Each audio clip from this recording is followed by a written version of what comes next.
afectan a grupos muy diversos: niños, adolescentes, adultos en máxima productividad laboral, población geriátrica. Los cambios demográficos en el país y el incremento en la esperanza de vida repercutirán en el futuro en una mayor incidencia de casos. En el servicio de reumatología del Hospital Universitario Dr. José Eleuterio se diagnostican y tratan todas reumatológicas, de las cuales existen más. De ahí la relevancia de las aportaciones del servicio que en 1989, y con el apoyo de Rotary International, inauguró el Centro de Prevención de Invalidez por Artritis del Hospital Universitario, y que hoy lleva el nombre de Centro de Artritis y Reumatismo, CEAR. Docencia. La función académica es la razón existencial de la Facultad de Medicina y del Servicio de Reumatología. El programa de enseñanza de pregrado de reumatología se imparte durante el 5º año de la médico cirujano y partero, con actividades teóricas y prácticas, incluyendo la rotación en la consulta de reumatología, donde los alumnos participan en la tesis con el apoyo de profesores y residentes, con las normas académicas, técnicas y administrativas establecidas por el Consejo de Acreditación de la Educación Médica AC. Se dispone de la plataforma Facultad de Medicina de la UANL, donde los complementan los conocimientos adquiridos, teóricas y de discusión con sus. La planta docente está constituida por profesores de reconocido prestigio nacional e internacional. Pertenecen al Sistema Nacional de Investigadores. Cuentan con doctorado y perfil del Programa del Desarrollo de Profesorado. Además, son miembros del Colegio Mexicano de Reumatología y del American College of Rheumatology. Llevan a cabo actividades académicas de pregrado y posgrado, así como de asistencia e investigación.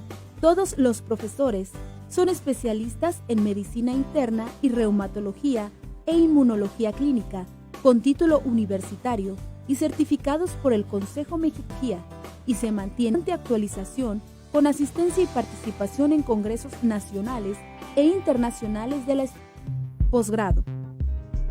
Con una tradición de más de 3 décadas, el programa de posgrado de reumatología e inmunología clínica constituye uno de los programas líderes y de vanguardia del Hospital Universitario Dr. José Eleuterio González, con reconocimiento de calidad a nivel nacional e incluido en el Sistema Nacional de Residencias Médicas.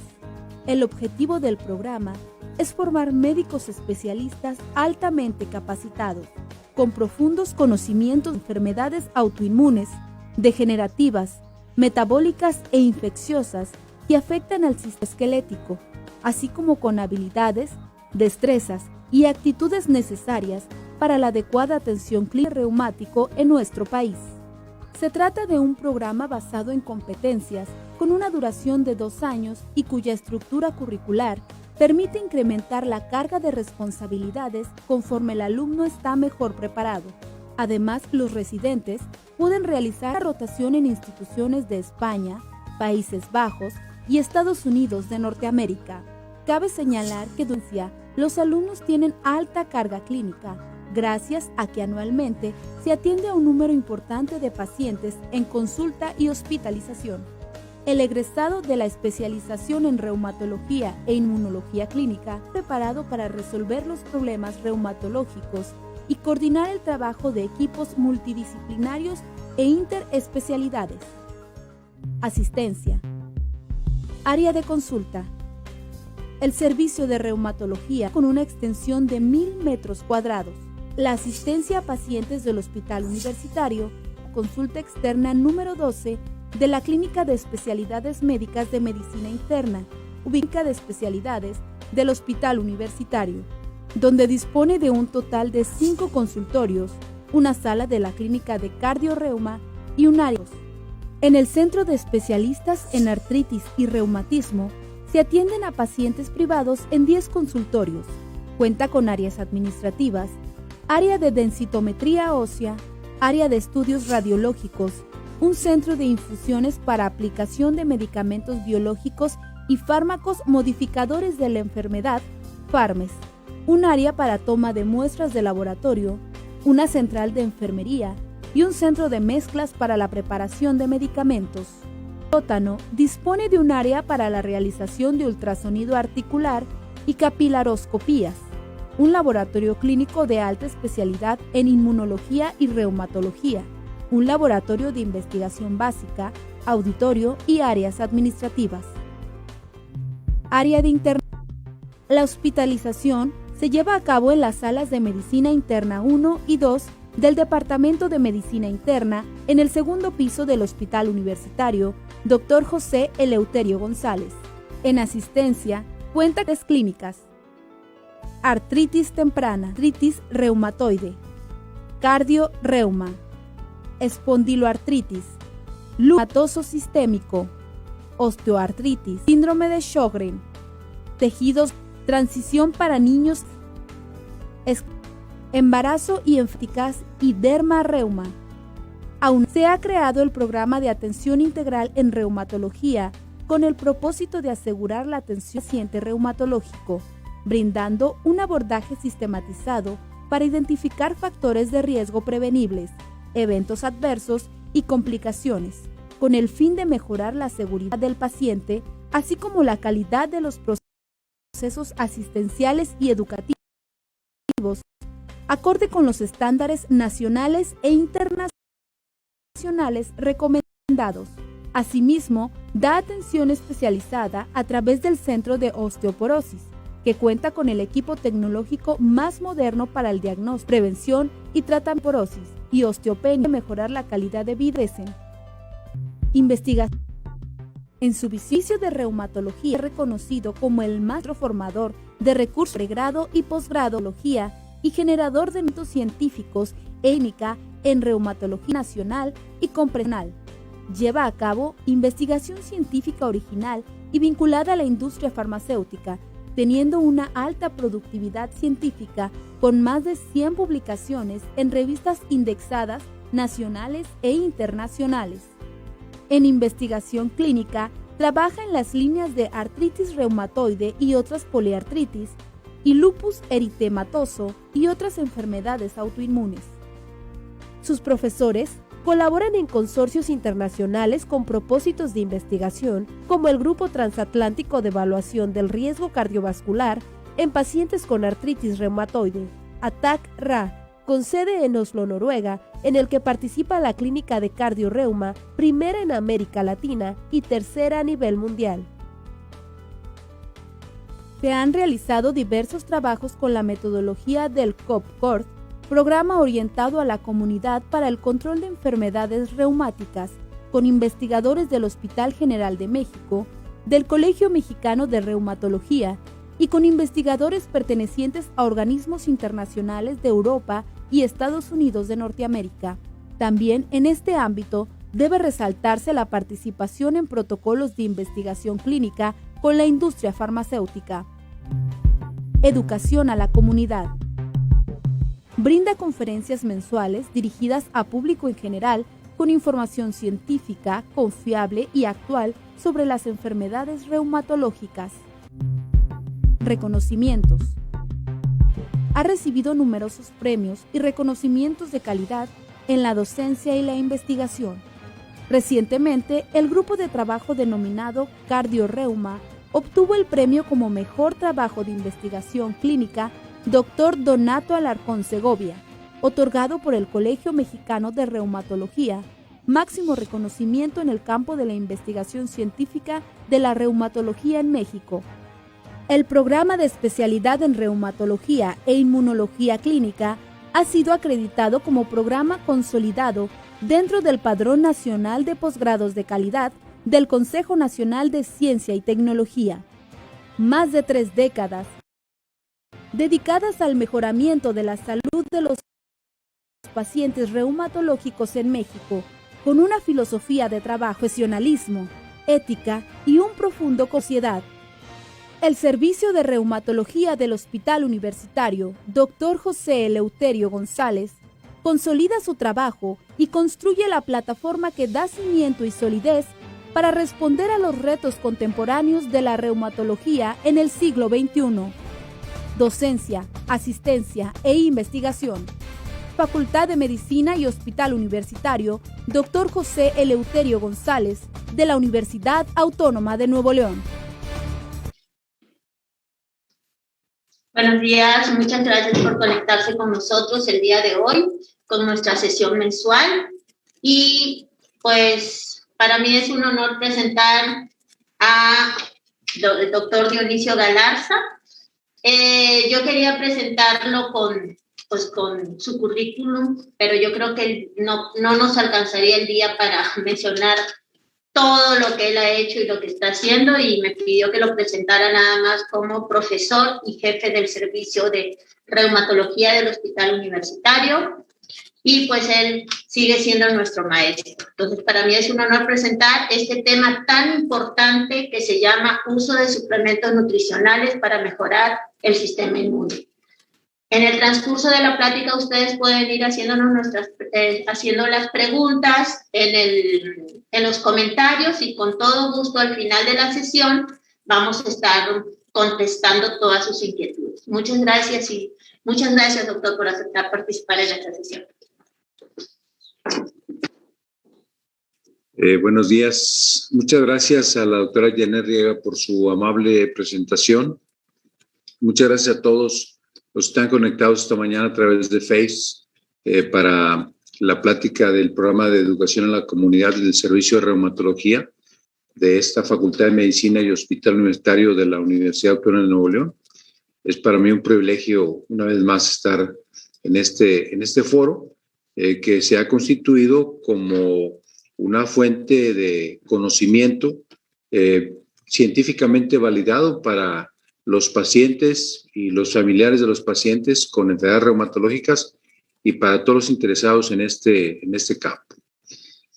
Fíjense que hablar de este tema, uso de suplementos nutricionales para mejorar el sistema inmunitario, si nos remontamos a través de las puertas del tiempo o la máquina del tiempo o el túnel del tiempo, a los años 70 hubiese sido impensable que en esta facultad estuviéramos hablando de este tema. En aquellos años, a nosotros como estudiantes de aquella época, se nos enseñaba que no era necesario utilizar ningún tipo de vitamina, ningún tipo de suplemento, puesto que con la dieta era más que suficiente para cubrir los requerimientos de vitamínicos y de micronutrientes. Ha avanzado mucho la conceptualización, como vamos a ver en unos minutos más, y en realidad el concepto global de la atención médica también ha ido progresando conforme ha transcurrido el tiempo, reconociendo la interacción de múltiples factores, más allá de los factores genéticos, los factores ambientales, como dicen en inglés, nature and nurture, es decir, la genética con la que uno nace y todas las experiencias que se van acumulando a lo largo de los años, el contacto con el ambiente, las diferentes situaciones y exposiciones que uno va teniendo a lo largo de la vida. Y yo les digo frecuentemente a mis pacientes en la consulta que los fármacos son solo una parte del tratamiento, y les enseñaba a mis alumnos hace algunos años, cuando estaba en la jefatura del departamento de medicina interna, que uno como médico internista, y creo que eso debe ser válido para todos los doctores, debemos de tener a los pacientes una visión muy integral en el plano no solamente biológico o físico, sino también en el plano psicológico, en el plano social e incluso en el plano espiritual. Y esto me conduce a que cuando termino de dar la consulta y ya les empiezo a explicar el tratamiento y el pronóstico, hago un énfasis muy grande, sobre todo en los pacientes que atendemos con padecimientos del sistema inmunitario, lupus eritematoso sistémico, artritis reumatoide, síndrome de Sjögren, escleroderma, etcétera, de que hay al menos 4 factores importantes relacionados con el estilo de vida que van a determinar el mejor pronóstico de un paciente, incluyendo, en primer término, la alimentación, en segundo lugar, el buen descanso, en tercer lugar, el ejercicio físico, y en cuarto lugar, el control de las emociones negativas y la calidad de los pensamientos. Todos estos factores influyen en la modulación del sistema inmunitario para bien o para mal. Si una persona está sometida a un estrés muy alto en su vida y no sabe regular sus emociones, yo recomiendo, por cierto, mucho mindfulness, recomiendo mucho técnicas de meditación, incluso de oración para los que son creyentes, porque se ha demostrado que a través de mecanismos neuroendógenos el estrés facilita la reacción de autoinmunidad y por el contrario, si sabemos regularlo, vamos a tener un mejor sistema inmunitario. No se diga el caso del buen sueño, requerimos las 7 horas mínimo, idealmente 8 horas de sueño para un buen sistema inmunitario. Requerimos hacer ejercicio físico para un buen sistema inmunitario. Requerimos una muy buena alimentación. Requerimos evitar hábitos nocivos como el tabaco. Requerimos, si consumimos alcohol, hacerlo de una manera muy moderada. Y, por supuesto, sin caer en los excesos, como voy a profundizar un poco más adelante, el empleo de ciertos nutracéuticos, de suplementos nutricionales, pueden ser de gran ayuda para apuntalar el manejo de un paciente con un padecimiento reumatológico, en el entendido de que todos estos suplementos forman parte de un grupo amplio de medidas que yo diría son medidas complementarias. Por eso hoy se habla de que hay medicina alternativa y complementaria, no sustituye a la medicina científica. El uso de estos nutracéuticos no va a sustituir, vamos a decir, en artritis reumatoide al metrotexate o en el caso del lupus al mofetilmicofenolato, pero su empleo racional, bajo bases científicamente validadas, puede mejorar el pronóstico de la enfermedad y, por supuesto, fortificar el sistema inmunitario. Eso es lo que vamos a hablar el día de hoy. Desde 1989 se dio a conocer la definición de nutracéutico como un alimento o parte de un alimento que brinda beneficios de salud, incluida la prevención y o el tratamiento de una enfermedad. Yo recuerdo cuando esto lo veíamos de una manera con cierto desdén.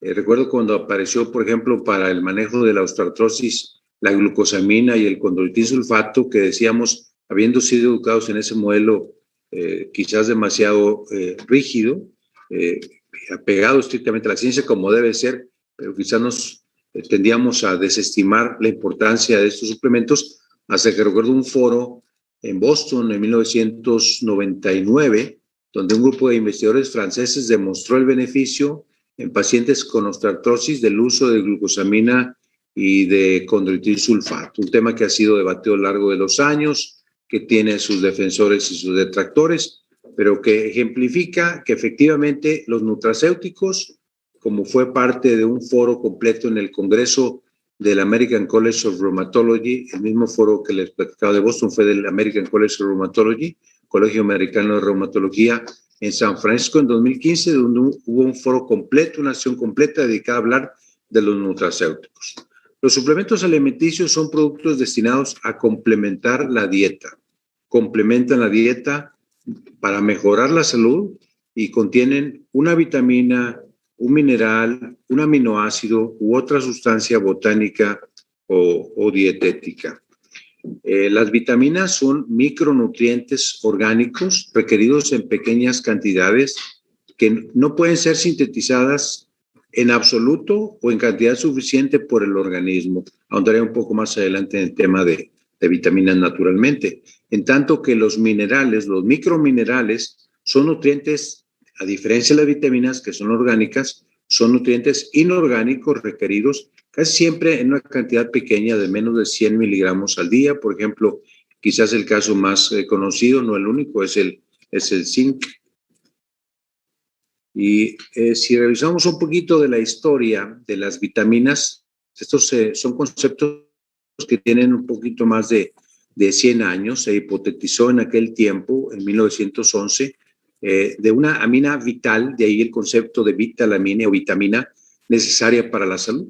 Y en este artículo de hace 100 años se decía que los experimentos en términos de alimentación primero realizados por Hopkins, habían llevado al reconocimiento muy difundido de la importancia de, subrayado, pequeñas cantidades de sustancias hasta ese momento no identificadas, además de las proteínas, los carbohidratos, las grasas, las sales, como componentes esenciales de la alimentación de una persona. Esto tiene 100 años. Otros conceptos importantes aquí a señalar tienen que ver con los probióticos, que son alimentos o suplementos que contienen microorganismos vivos destinados a mantener o mejorar la microbiota. Todo ese conjunto de microorganismos, de bacterias principalmente, que viven a nivel principalmente, pero no exclusivamente, del tubo digestivo y la piel en el ser humano, y que conocemos así coloquialmente como las bacterias buenas, que tienen un rol crucial en la inmunidad de las personas y en muchas otras condiciones relacionadas con la salud. En tanto que los prebióticos son alimentos generalmente con un alto contenido de fibra que actúan como nutrientes para la microbiota. Esa es la diferencia entre probiótico y prebiótico. Ahora bien, estamos en la Facultad de Medicina, una Facultad de Medicina basada en la investigación. ¿Cuál es la evidencia que existe entre el uso de suplementos alimenticios y el sistema inmunitario? Reconociendo que el sistema inmunitario es aquel que nos confiere la defensoría contra agentes externos, contra virus y bacterias del medio ambiente exterior que pueden causarnos daño. Este sistema inmunitario, que tiene algunos constituyentes, tiene algunos brazos, el brazo humoral de los anticuerpos, el brazo celular de los linfocitos principalmente, entre otras células, y más las plantaros de antígeno, más las citocinas. Es un conjunto realmente muy complejo, no es el tema central hablar de la profundidad, pero así en forma genérica decir que es nuestro sistema de defensoría, de protección contra agresores externos, requiere de múltiples micronutrientes específicos. Y el apoyo inmunológico de los micronutrientes se basa históricamente en la deficiencia de la vitamina C, ahorita hablaremos un poco de eso, y otras vitaminas como la A, la D, la C, la E, B6, B12, y también los minerales como el zinc, otros oligoelementos como el selenio, el cobre, el hierro y el folato. Todos ellos tienen un rol para el adecuado funcionamiento del sistema inmunitario, puesto que cada etapa de la respuesta inmune depende de la presencia de estos micronutrientes que tienen roles sinérgicos basados en sus mecanismos de acción complementarios. E inclusive una deficiencia, aunque sea pequeña, marginal de micronutrientes, pudiese afectar eventualmente la inmunidad. La evidencia disponible indica que la suplementación con múltiples micronutrientes puede modular la función del sistema inmunitario y que ciertas vitaminas, minerales y otros nutrientes intervienen directamente para el adecuado funcionamiento del sistema inmunitario y que su deficiencia se puede relacionar con el desarrollo o empeoramiento de enfermedades autoinmunes. Esto es muy importante en un foro dirigido primariamente a pacientes con enfermedades reumatológicas como estas, como artritis reumatoide, lupus, Sjögren, escleroderma, miopatías, etcétera. Y aquí están algunos de los ejemplos que hemos mencionado previamente de vitaminas y de minerales. Hablemos primero de las vitaminas liposolubles. Empecemos con la vitamina D, que tiene una historia también remontada prácticamente 100 años, cuando se hablaba de el raquitismo, estos estudios en población en Reino Unido, con gran prevalencia de esa enfermedad, caracterizada por un debilitamiento, vamos a decir, de los huesos derivado de la falta de calcio, y un experimento demostró que había una vitamina que promovía el depósito del calcio, esa vitamina que hoy sabemos que es la vitamina D, identificada hace 100 años, en 1922, como nueva para aquel tiempo. Y que tiene un rol que desde un principio se conoció que era primariamente para el metabolismo de los huesos, para la calcificación correcta de los huesos. Y más recientemente, sobre todo en lo que va de este siglo, se ha reconocido su rol tan importante en el sistema inmunitario, tanto para defensoría contra infecciones como para un manejo completo de pacientes con enfermedades autoinmunes, puesto que en promedio un 30% de pacientes con enfermedades como lupus eritematoso, como artritis reumatoide, como síndrome de Sjögren pueden tener insuficiencia o deficiencia de vitamina D. Y eso hace que la enfermedad no se controle a cabalidad. Pacientes que tienen adecuada suplementación con vitamina D se controlan mejor de la artritis reumatoide, se controlan mejor de su lupus eritematoso sistémico. Y claramente, cuando hay niveles bajos, hablamos nosotros de niveles bajos, esto es muy importante, puesto que desde la pandemia, sobre todo el inicio de la pandemia por COVID-19, el año pasado, marzo en nuestro país, febrero en nuestro país, y ya desde diciembre, enero en el resto del planeta, se empezó a hablar mucho de la vitamina D y su importancia como preventivo, y dando dosis a veces indiscriminadas. Hay que saber que las dosis no pueden darse de manera indiscriminada. Tiene que tomarse la edad del paciente, pero tiene que tomarse muy en cuenta, sobre todo, la medición en la sangre de los niveles de 25-hidroxivitamina D. En función de que hablamos nosotros de que lo normal es que los niveles de vitamina D en la sangre deben estar por encima de 30 nanogramos por mililitro. Debajo de 30, entre 10 y 30 se habla de una insuficiencia de vitamina D y menos de 10 se habla de una deficiencia de vitamina D.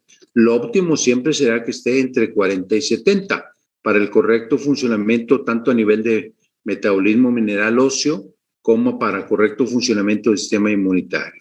Por eso no es decir, tómate 2,000 unidades, tómate 4,000 unidades, tómate 5,000 unidades. No, eso tiene que ser absolutamente personalizado y va a depender de ese nivel circulante de vitamina D en la sangre de cada persona, de cada paciente.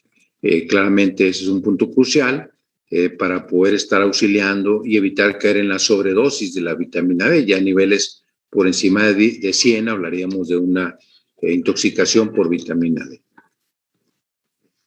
Entonces, la vitamina D es un inmunomodulador en el sistema inmunitario, tanto innato como adaptativo.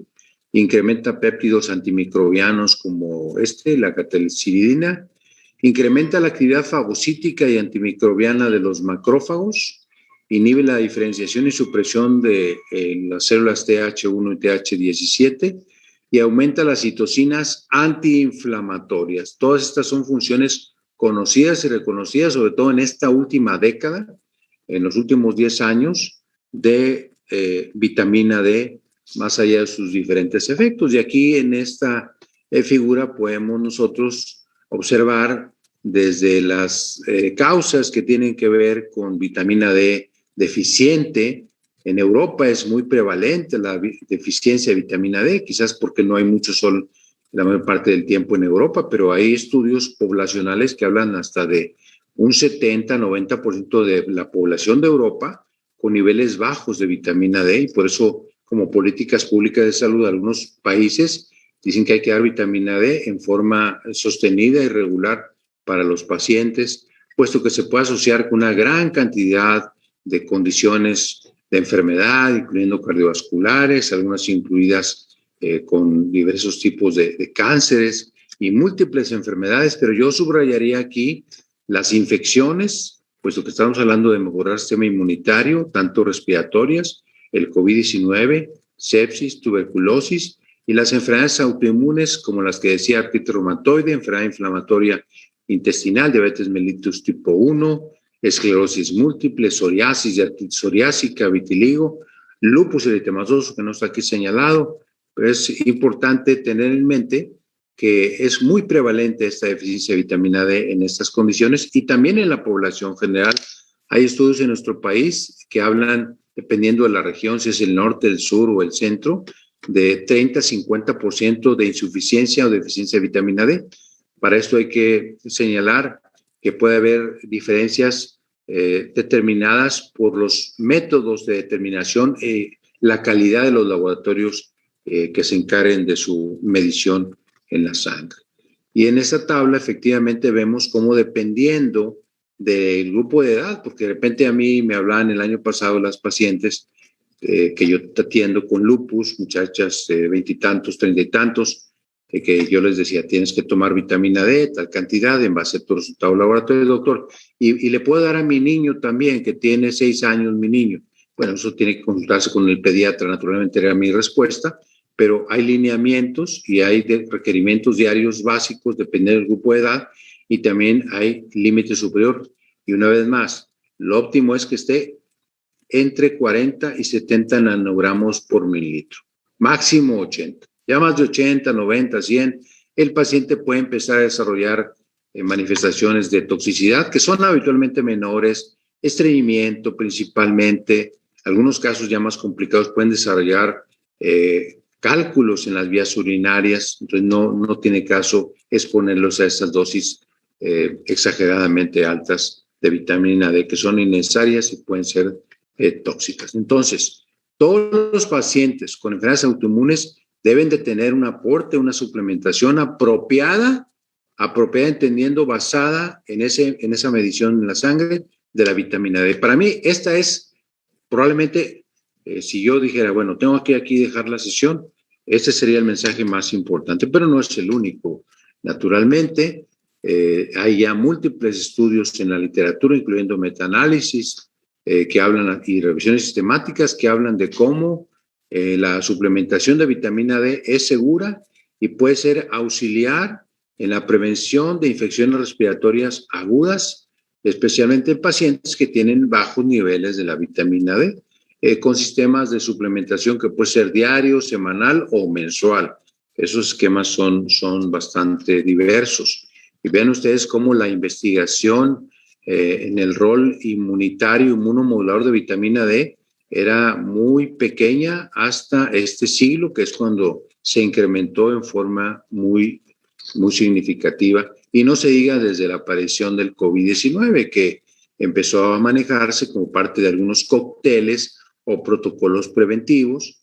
Y hay todavía mucha polémica y controversia al respecto, que se puede revisar la literatura científica, hechos y realidades respecto a la vitamina D en relación a esta pandemia, pero desde mi perspectiva personal, conociendo y estudiando como lo he hecho desde hace mucho tiempo, no de ahora de la pandemia, tengo una década de dedicarme al estudio de la vitamina D en enfermedades autoinmunes y por supuesto tengo el pleno convencimiento que hay un rol y que definitivamente puede ser de utilidad en forma preventiva para esta y otras infecciones.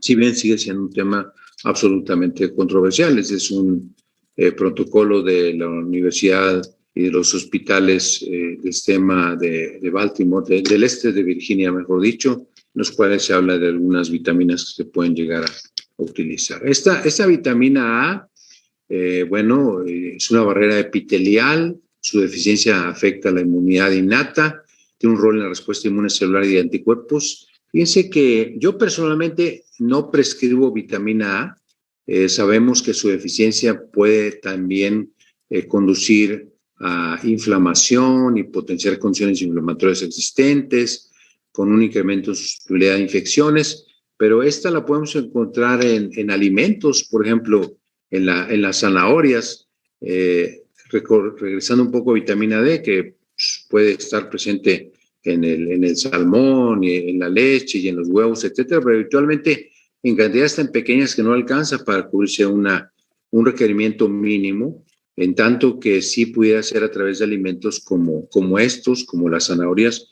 En el caso de la vitamina E, la vitamina A yo habitualmente no la recomiendo en forma sistemática, advirtiendo que nos llegan a la consulta muchas veces pacientes con polifarmacia de suplementos y que yo no estoy promoviendo eso de ninguna manera. Estoy en contra. Polifarmacia es utilizar 5 o más medicamentos o 5 más nutracéuticos. De repente vi una paciente esta semana que estaba tomando 20 diferentes suplementos. Hay un gran negocio en torno a los suplementos nutricionales y lamentablemente se abusa de las necesidades de las personas en términos de tener más seguridad y sentirse mejor inmunológicamente, pero en realidad evidencia científicamente validada, esa muy poquitas. Vitamina D, esa sí la subrayo. La vitamina E, que es antioxidante, disminuye la producción de factores inmunosupresores y optimiza y mejora la respuesta inmunológica. Eso es un hecho. Aquí hay alimentos que contienen vitamina E. Yo generalmente no la prescribo.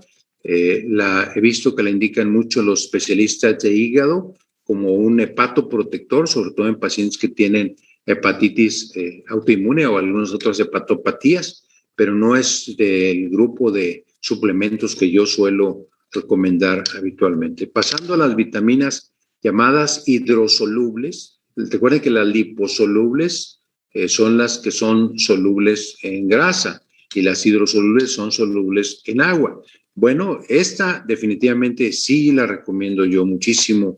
La vitamina C, se conoce históricamente su relevancia desde hace muchísimos años, mantiene la integridad celular por su efecto antioxidante, regenera otros antioxidantes, estimula la función de los leucocitos y tiene un rol antimicrobiano. De esta también hay polémica, pero definitivamente su deficiencia se asocia a alteraciones en la función de leucocitos y su suplementación mejora la actividad antimicrobiana celular.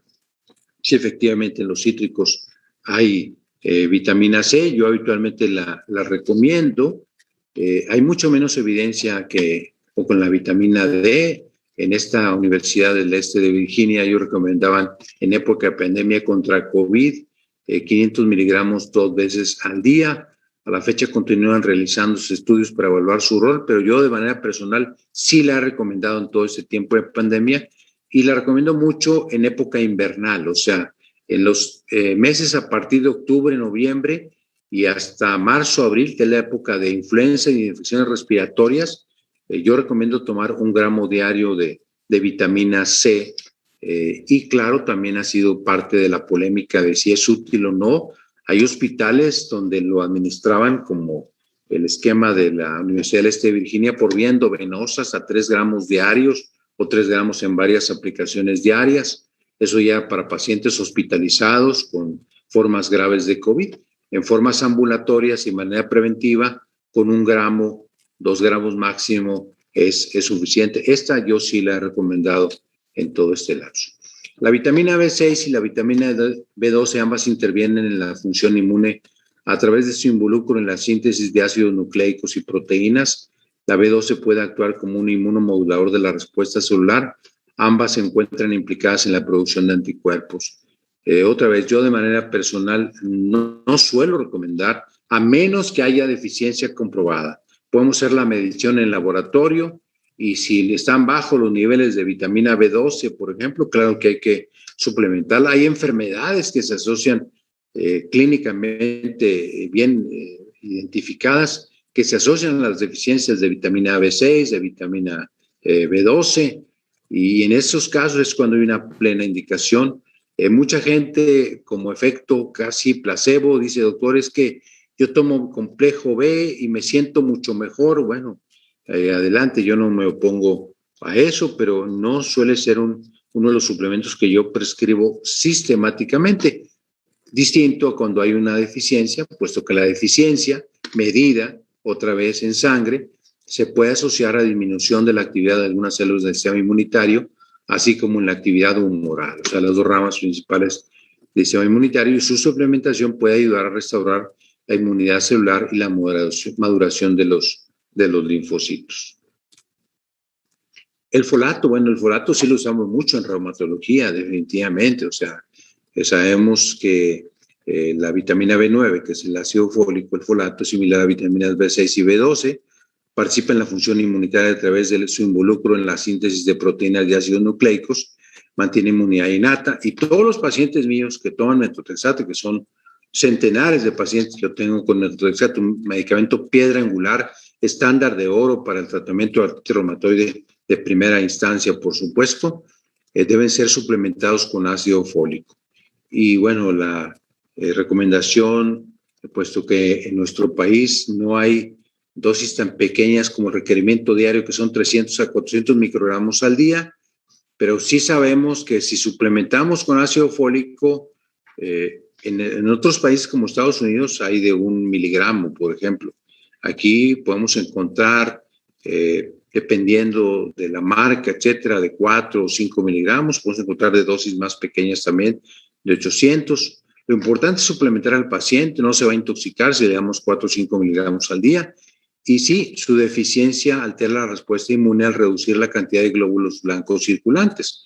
Damos ácido fólico en los pacientes con metotrexate porque muchas veces, si no les damos ácido fólico, baja la hemoglobina, bajan los glóbulos rojos, bajan los glóbulos blancos, hay más riesgo de que se inflame el hígado y en ese sentido es de mucha utilidad el ácido fólico y su suplementación en adultos mayores puede mejorar la función inmunitaria al modular la disminución de células inmunes asociada con el proceso propio del transcurso de la vida, con la edad. Otros oligoelementos, como el selenio y como el zinc, bueno, son importantes, particularmente el zinc, participan en la inmunidad innata adquirida. Su suplementación normaliza la disminución de la respuesta inmune asociada con la edad. El requerimiento diario es muy bajo. Subrayaría el zinc, que es el que yo más recomiendo, no tanto el selenio, pero el zinc, yo tengo una década al menos de recomendarlo. Recuerdo el caso en este momento de una joven paciente que empecé a ver poco antes de la pandemia, ya por septiembre del 19, una muchacha de Saltillo que padece artritis reumatoide muy agresiva. Le empecé a dar tratamiento y le prescribí un zinc que yo conseguí en uno de mis viajes a un congreso o a un maratón más bien en Berlín, Alemania, y resulta que conseguí zinc para mi esposa que me acompañaba y que tenía muchos fuegos en la boca. Y llego yo a una farmacia que les dicen apotecas en Berlín, Alemania, en la central de tren, le digo, quiero algo para mi esposa que trae fuegos en la boca. Yo esperaba alguna crema, ¿no? Me salen con una caja de Cura Zinc de 15 miligramos. Le digo, no, usted no me entendió, quiero algo para la boca. Esto es muy bueno para la boca. En 48 horas se le quitaron las aftas a mi esposa. Y volviendo a esta joven de Saltillo, se la prescribo en septiembre del 2019, la veo en febrero, poquito antes de la pandemia aquí en México. Me dice, doctor, es increíble, pero todo este invierno es el primero en 10 años que no me he enfermado ni una sola vez de las vías respiratorias. Yo tenía siempre influenza, gripa, catarro, algún virus respiratorio. Dice, todas las personas, compañeros de la oficina, ya se enfermaron menos yo. Y de manera personal, un servidor, yo he tomado zinc, no de ahora de la pandemia, sino de muchos años. El requerimiento es muy bajo, vean ustedes, 8 a 11 miligramos. Yo tomo el de 15 miligramos, es el que yo recomiendo habitualmente, pero ahorita en tiempos de pandemia se batalla mucho para conseguir ese de Alemania que puede uno pedir a través de Amazon. Aquí en México tenemos opciones, el de 50 miligramos, el de 25 miligramos. Eso está bien. A veces esas dosis producen algo de gastritis y bueno, vemos que se ha incluido en protocolos contra COVID.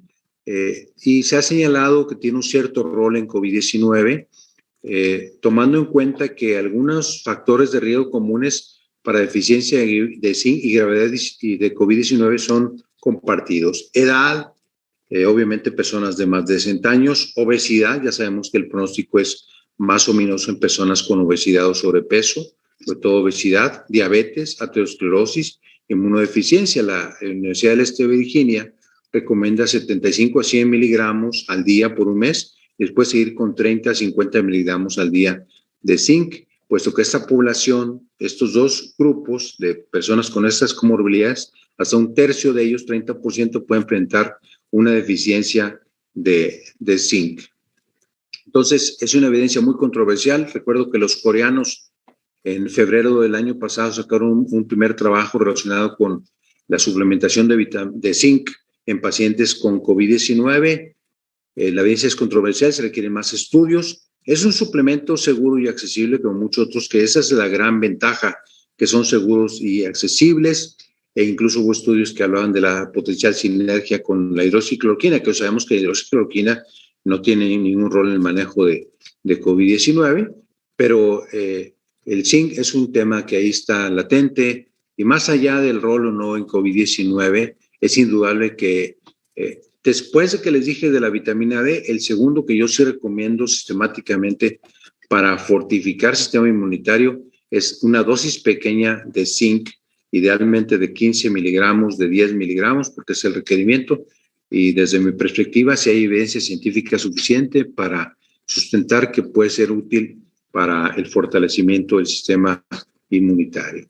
De otros oligoelementos, bueno, podríamos hablar también del cobre, del hierro, del magnesio, que pueden tener potencialmente un cierto rol en fortalecer el sistema inmunitario a través de diferentes mecanismos, pero no son, digamos, oligoelementos que yo recomiendo sistemáticamente, a menos que haya una deficiencia.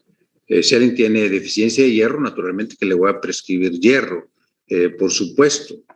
En algunos pacientes, sobre todo con osteoporosis, yo les recomiendo magnesio, porque el magnesio puede ayudar a que se fije mejor el calcio en el hueso, es parte del tratamiento de la osteoporosis junto con la vitamina D y con el calcio. Digo, no es algo generalizado, hay gente que no lo hace.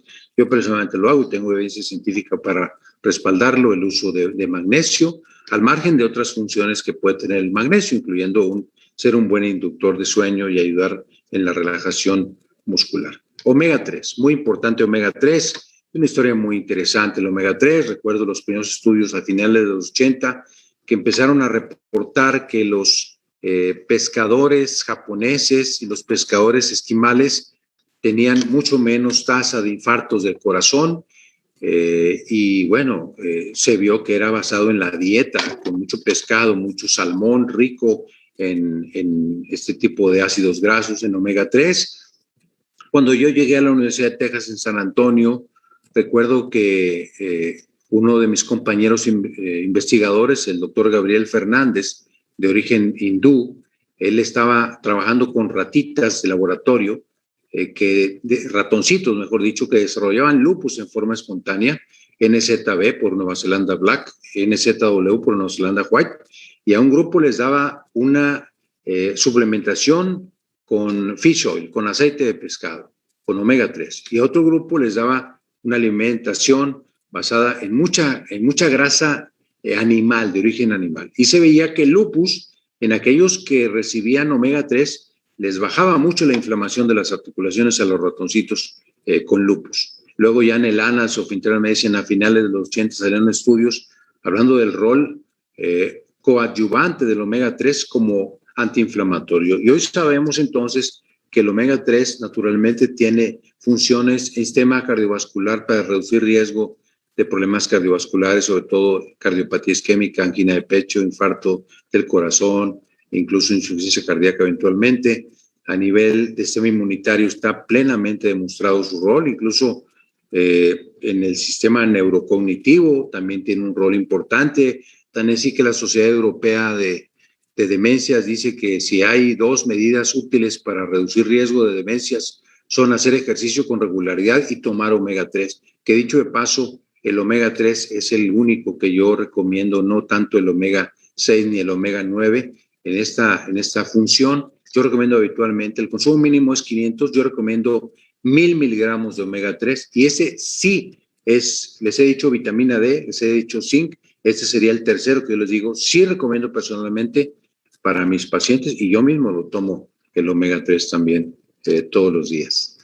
La melatonina, bueno, la melatonina sabemos históricamente que tiene un rol importante en el ciclo circadiano, en el metabolismo, es decir, en el ciclo que tiene que ver con la vigilia y el sueño. Se ha usado como inductor de sueño en dosis pequeñas, 5 miligramos, 3 miligramos, 10 miligramos. En el ser humano se pueden dar hasta 50 miligramos, pero no lo recomiendo en ninguna de esas dosis.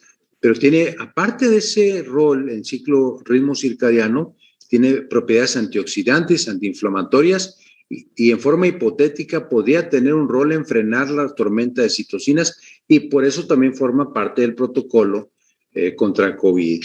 Y se ha utilizado en estos tiempos de pandemia en dosis pequeñas en forma preventiva, pero más que preventiva, yo al paciente que ya tenía COVID, sí le recomendaba que tomara 5 a 10 miligramos diarios de melatonina el tiempo de la duración de la virosis por el coronavirus, sobre todo en formas leves o moderadas, no en formas graves de ninguna manera, que tenemos otras muchas mejores alternativas intrahospitalarias sobre todo.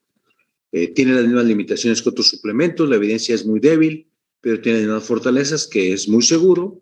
Algunas personas refieren mucha somnolencia matutina, y yo ahí recomiendo que tomen la dosis más pequeña. Si estaban tomando 10, que le bajen a 5, si estaban tomando 5, que le bajen a 3 miligramos. A veces la forma sublingual puede ser un poco más útil, pero bueno, en fin, es otra de las medidas suplementarias que se han utilizado en estos tiempos de pandemia de COVID, tratando de fortalecer el sistema inmunitario más allá de su rol en la mejora del sueño. La coenzima Q10 igualmente es también conocida como ubiquinona. Es posible que tenga funciones antiinflamatorias de suprimir la expresión genética de la inflamación, y sabemos que es un potente antioxidante protegiendo a las células del estrés oxidativo. De hecho, se ha empleado como cardioprotector, principalmente tratando de reducir riesgo cardiovascular, e incluso algunos hasta como medicina antienvejecimiento. Se ha demostrado su eficiencia, sobre todo en fatiga crónica y en fibromialgia. Es una de las indicaciones quizás principales en la fatiga, donde la recomendamos nosotros. Hay diferentes presentaciones, pero las dosis recomendadas son 200 miligramos, entre 100 y 300 miligramos al día. Hay presentaciones de 400 o 600 que realmente son innecesarias desde el punto de vista reumatológico. Solo algunos casos muy contados con implicaciones distintas a las reumatológicas. Los probióticos, pues sabemos que la microbiota, todo ese conjunto de bacterias buenas, intestinales sobre todo, intervienen en la inmunidad de cada individuo, y que su ruptura, la disbiosis, se relaciona con el desarrollo de enfermedades autoinmunes, señaladamente el lupus eritematoso sistémico. El consumo de probióticos puede tener efectos significativos en la funcionalidad de la mucosa intestinal y el sistema inmunitario a través de la activación de múltiples mecanismos. Y ya para concluir, diría yo que la suplementación en estados de deficiencia puede tener impacto en un adecuado funcionamiento del sistema inmunitario, y la evidencia es mucho mayor en la suplementación de la vitamina D. Ya les dije en el curso de la plática en cuáles otros yo sí favorezco mucho su utilización. La vitamina D es fundamental para el funcionamiento apropiado del sistema inmunitario y la salud ósea, entre otras funciones benéficas para el ser humano. Muchas gracias, y con todo gusto aceptaría preguntas relacionadas, dudas, comentarios con esta plática de suplementos nutricionales en sistema inmunitario. Muchas gracias, doctor. Lo invitamos a sentarse para la sesión de preguntas y respuestas. Sí, gracias, doctor. No sin antes hacer la entrega de su reconocimiento por tan, ahora sí, maravillosa plática. La foto. Muy bien. Gracias. Pues aquí tenemos muchos comentarios de sus pacientes y de muchas personas, doctor. Entonces vamos a empezar con, pues, mucha gente nos manda saludos. Aquí, y vamos a empezar desde la suya. Pregunta, tengo problemas en el hígado y me recetó Cuestran de 8 miligramos, pero le tengo miedo porque leí las instrucciones y dice que absorbe medicamentos que tomo y temo por un medicamento muy delicado que es el cependo. ¿Qué hago? Sí, bueno, digo, el propósito de esta sesión de preguntas es más allá de consultas personales. Digo, eso tiene que ver con su médico en forma... Es la señora Diana de Vela. Y por eso yo le diría que me llame directamente para contestarlo en privado. Pero puedo decir que el Cuestran es colestiramina, se utiliza en personas que tienen daño al hígado, que tienen hepatopatía, principalmente para disminuir el prurito, la comezón asociada con el depósito de sales biliares a nivel de la piel, y que causa una comezón terrible tanto en hepatopatías agudas como en hepatopatías crónicas, Son 8 gramos, no miligramos, la dosis que se recomienda. Y claro que es algo que se tiene que revisar la implicación con otros medicamentos. Usualmente no hay problemas en términos de los fármacos prescritos en el aspecto inmunorreumatológico, propiamente dicho, pero con todo gusto podemos conversar de manera privada. Preguntan si hay alguna sugerencia en particular en algunas otras enfermedades autoinmunes como problemas tiroideos y vitiligo de algunas vitaminas. Sí, pues desde mi perspectiva las implicaciones serían similares al ser autoinmunes. Yo creo que lo básico sería medir los niveles séricos de la vitamina D, sería lo más importante. Y con independencia de enfermedad tiroidea o de enfermedad cutánea, si tiene insuficiencia o deficiencia de vitamina D, por supuesto que hay que hacer la suplementación. Pregunta la doctora Eva Flores, ¿qué laboratorio recomienda para tomar zinc y si la dosis de 10 a 15 miligramos sería diaria? Sí, 10 a 15 miligramos sería diaria. Yo voy a recomendar siempre mejor el Cura Zinc, que es así, cura, de curar, y zinc con Z, el alemán, pedirlo a Alemania, lo envían hasta México. Lo envían hasta México antes de la pandemia, ahora es muy difícil, pero aquí en nuestro medio hay varias tiendas de vitaminas conocidas por todos, donde se puede conseguir el zinc de 25 o 50 miligramos, que es buena alternativa también de estarlo tomando. Tiene un índice terapéutico bastante alto, de tal manera que no va a haber toxicidad. La única restricción es la tolerancia gastrointestinal. Por eso yo insisto por la dosis que no supere los 15 miligramos al día. Y hablando de la vitamina D, doctor, preguntan si hay alguna marca recomendable o cuáles no recomienda. Bueno, vitamina D, lamentablemente en nuestro país casi no hay marcas en nuestro país disponibles a la venta en farmacias generales que provean vitamina D. Casi todos los pacientes con vitamina D que atendemos, pues lo tienen que conseguir norteamericano, mayoritariamente, ya sea 2,000, 4,000, 5,000 o hasta 10,000 unidades, dependiendo de la necesidad del paciente. Sé que en nuestro país hay una marca que se vende en farmacias de cadenas. He visto yo, sin embargo, que pacientes con artritis reumatoide, lupus, suplementados con esa marca que empieza con H y son de 4,000 unidades, no es suficiente habitualmente para alcanzar los niveles básicos, niveles mínimos de estar por encima de 30, encima idealmente de 40 nanogramos por mililitro. Yo recomiendo más la vitamina D americana. Muy bien. Y continuamos con vitamina D. Pregunta, ¿cada qué tiempo es recomendable realizarnos los niveles de vitamina D? Los niveles de vitamina D es de la siguiente manera. Se hacen al inicio cuando se diagnostica al paciente. Se deben de hacer una segunda medición a los 3 meses para conocer si se ha alcanzado la meta, y si no se ha alcanzado, se ajusta la dosis y se repite a los 3 meses. Pero una vez que se alcanzan los niveles terapéuticos, una medición una vez al año es suficiente para tener la certeza de que estamos en niveles terapéuticos de vitamina D. No es necesario estársela midiendo cada mes, ni mucho menos, porque he visto casos que empiezan a tomar vitamina D y al mes se lo miden. No, se requiere un tiempo, ese tiempo es un trimestre para la primera medición y ya después una vez al año. Muy bien.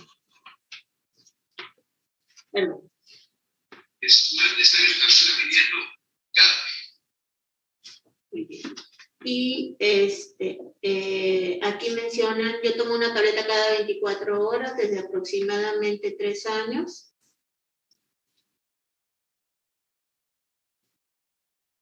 Y casi todas las demás preguntas pues son felicitaciones. Felicidades a mi doctor favorito. Muchas gracias. Son todas las preguntas que hemos tenido.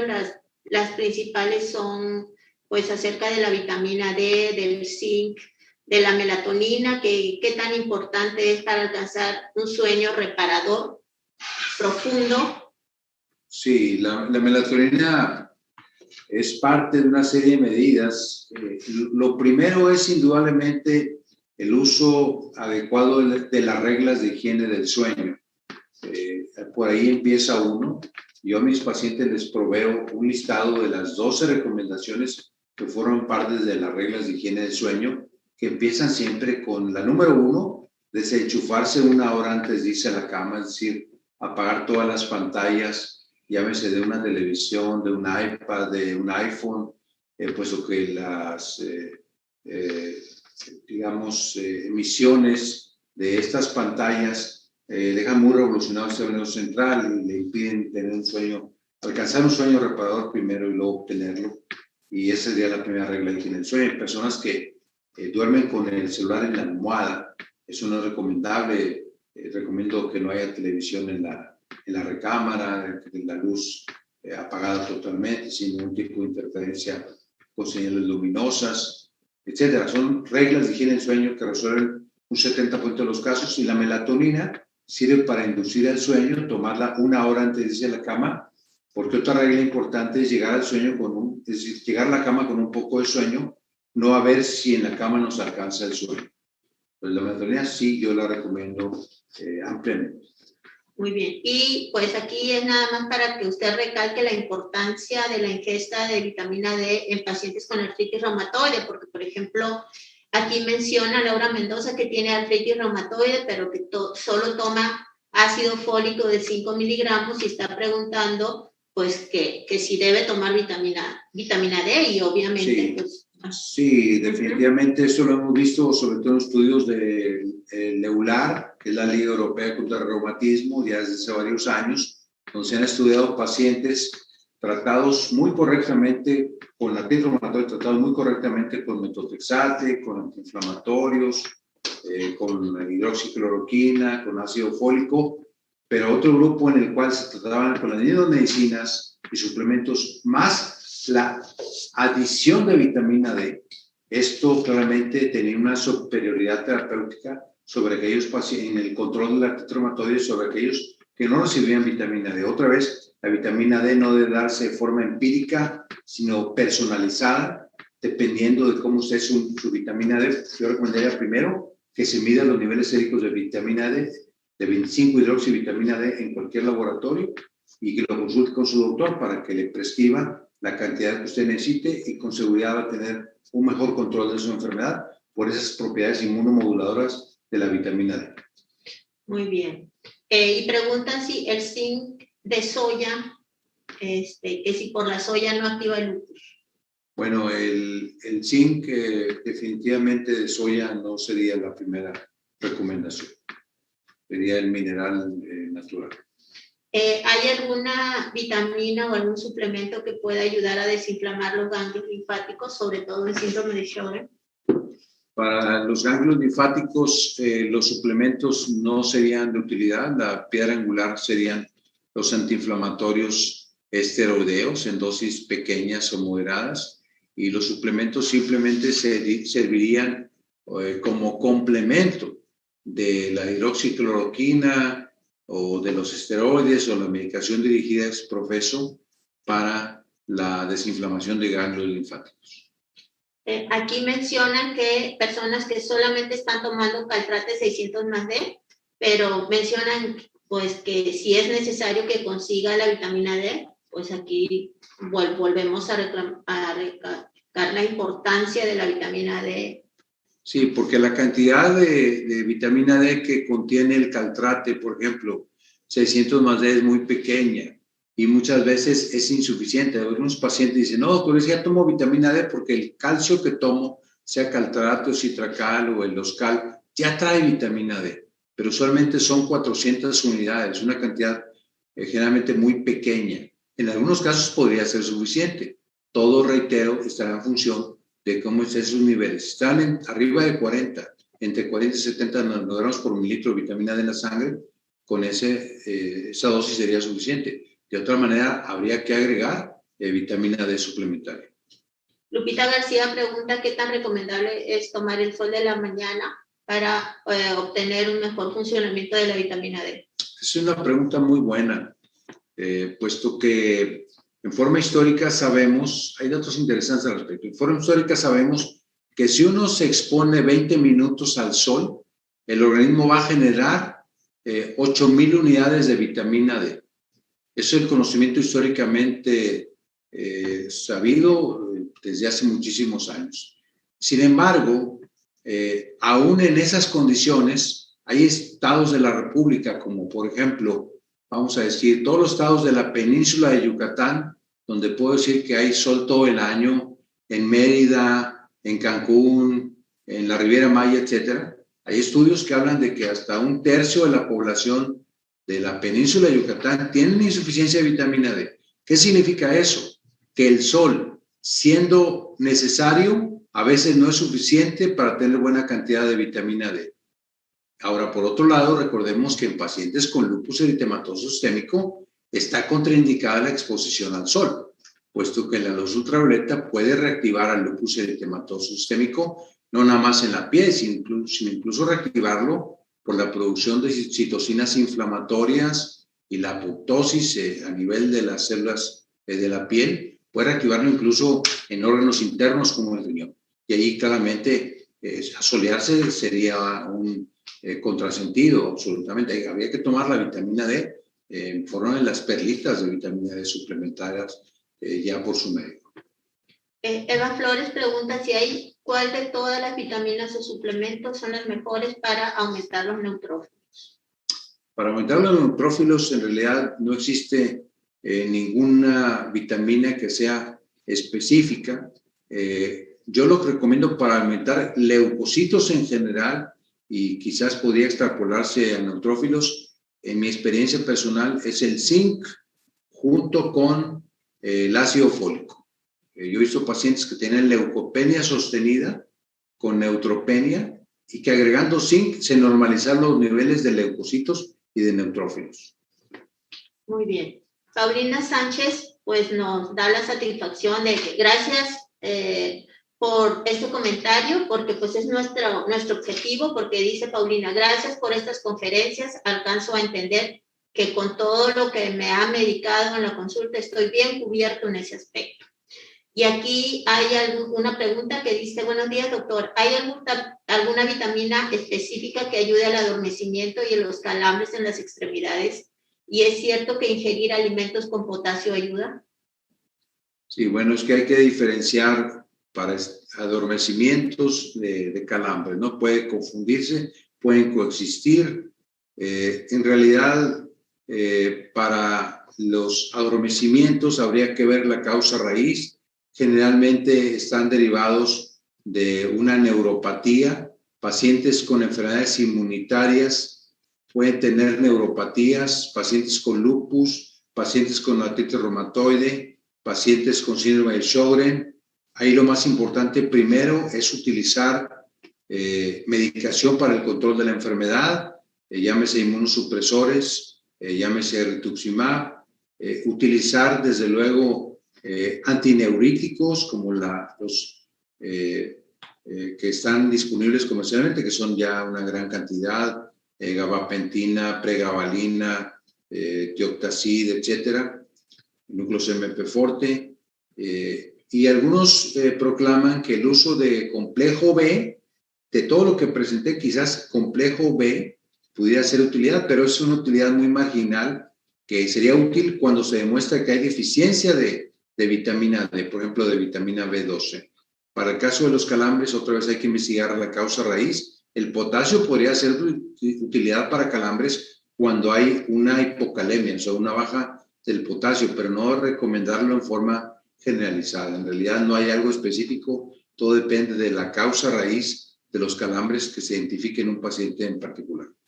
Aquí hay otra buena pregunta que dice, ¿hay alguna vitamina de las que comentó usted que tenga interacción con otra o que no se deba suministrar en conjunto con otra? No, lo que hay que recordar es que las vitaminas liposolubles, como la D, como la A, como la E, como la K, que no mencioné porque no tiene sentido en esta plática, pero todas esas vitaminas deben de consumirse con alimentos, después del desayuno, del almuerzo o de la comida.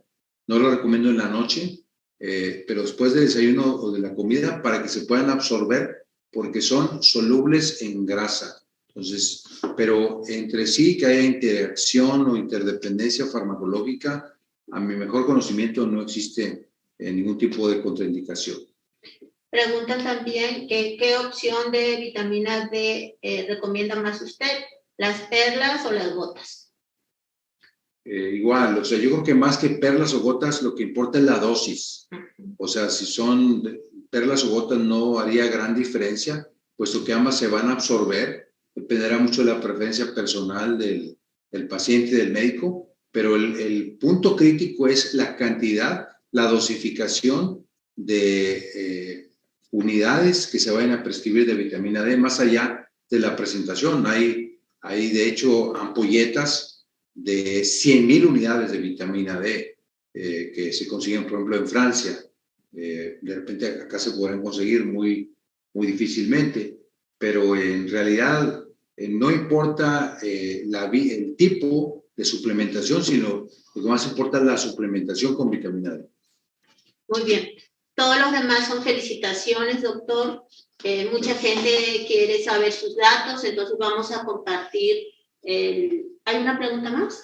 Hay una pregunta relacionada a vitiligo. Ya la contestamos. Sí.